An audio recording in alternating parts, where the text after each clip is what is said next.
Alrighty, hey, what's up everyone, this is Dante's Analysis and welcome back to my channel. So for today's video, I'm going to be doing a review to Ant-Man and the Wasp, Quantumania.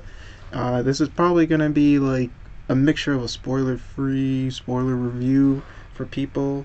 So yeah, so just getting to the film, I would definitely say the film, it's average at best. There's some good and some bad. I definitely like the fight sequences in this film. The fight sequences were actually very spot on, especially between Ant-Man and Kang. That was actually really stellar fights, even though Kang was beating the crap out of Scott the whole time. But and also another highlight is Jonathan Majors as Kang, because this man, he was a menace throughout the whole film. You could feel his presence, like he was a real deal and he was someone not to be played with. I did like that. And other than that, that was pretty much all the good that I could find from the film. The bad, of course, the little negatives are, I feel like the CGI was a little wonky here and there. What else? I'm trying to think what else was a little wonky. Yeah, I felt like there were some scenes that were a little out of place. I felt like one scene that was a little out of place is when Scott and Cassie got captured by these other people from like the quantum realm, and there was one scene Cassie was telling Scott to drink the fluid, but there was another scene later on that showed them bringing the liquid so Scott could drink it. So I kind of felt like that's the part where I felt like that part should have been flipped around, where Scott's seeing them bringing that red liquid, and next thing the scene could cut over to Cassie saying, "Hey, Dad, drink the liquid." I felt like it was a little out of place. I felt like if it was flipped the other way around, then it would have made more sense. But yeah. But other than that, I felt like, I don't know, I felt like the movie was I wouldn't say it was low-key rushed, but I felt like there were some areas that were just out of place. I could definitely say like the CGI was a little off-putting here and there. And yeah, that was pretty much it.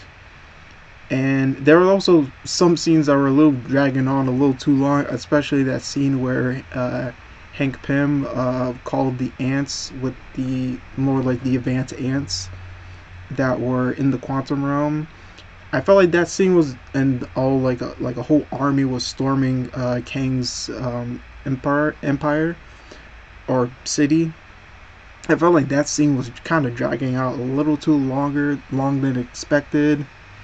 And yeah, that was pretty much it out of all of it. Also, there was also some very cheesy lines. The lines were very cheesy. I did laugh like 2 times throughout the whole movie.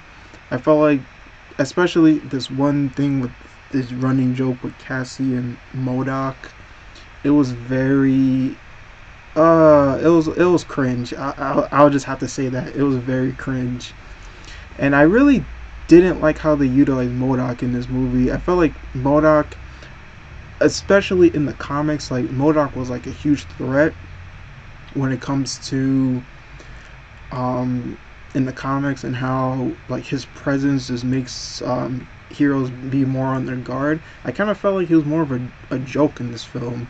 He didn't really I mean, at times he was seriously, but it was like every time he was on screen, it's almost like him just cracking a joke. I felt like he was the butt of the joke the whole movie, and it's like, this is like, of course Marvel not underutilizing a villain, and it's like, I don't know. I kind of feel like this movie, I mean, I know this movie is supposed to start the start of phase 5 into like a whole new phase, but I feel like this is kind of like a bad start to it, and I really hope Marvel starts picking it up, because a lot of people are starting to get a little bit sick and tired of Marvel now, and their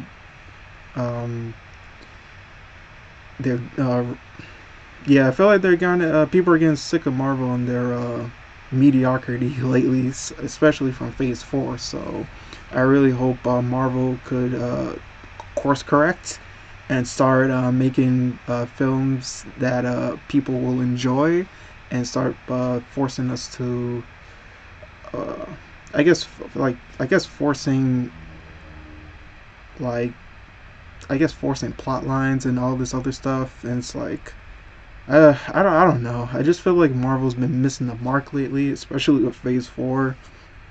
I don't know. It's just been just very eh. It's been pretty average lately. I just really hope Marvel definitely does course correct and make films so people could um, enjoy them. But other than that, that's pretty much it. I know, but again, the whole highlight of this film is Jonathan Majors as Kang. He did a fantastic job. I'll say the other actors and actresses did their thing. Of course, Hank Pym, he did his thing. Hope, Hope's mom, Scott Lang, and Cassie, they all did their thing. Um, MODOK, didn't really like him as much. I'll be straight honest with you. And after that, that's pretty much it. Yeah, that's pretty much it. The score that I'll give this film out of 5, I'd probably give it like a good 2.5 out of 5. Yeah, I'd probably give it 2.5 out of 5. And yeah, that's pretty much it. And thank you everyone for watching this video, and I'll catch you guys later. Bye.